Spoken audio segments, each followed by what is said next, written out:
L'Afrique est aux Africains aujourd'hui.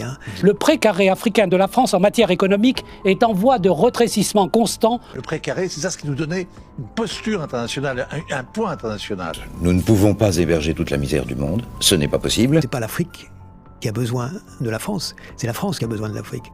On pesait dans la marche du monde parce qu'on avait l'Afrique derrière nous. Ce n'est plus le cas. En Europe, il n'y a plus grand-chose. Tout se trouve en Afrique, les richesses, toutes les richesses minières, énergétiques. Le problème, c'est qu'il n'y aura pas de matière première pour nous. Point barre. Avec cette importance stratégique pour la France que représente l'Afrique, qui était notre débouché naturel pendant tant d'années. Une grande partie de l'argent qui est dans notre porte-monnaie vient précisément de l'exploitation, depuis des siècles, de l'Afrique. Dans l'esprit du général, indépendance ne signifie pas liberté. Il est hors de question de perdre le contrôle des anciennes colonies.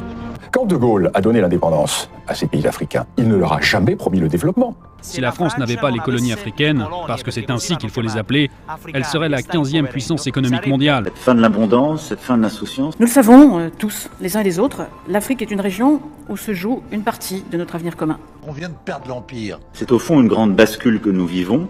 On n'est plus rien. C'est dramatique. Est-ce que la France pourrait se relever de ça ou est-ce que c'est... L'Afrique est notre avenir.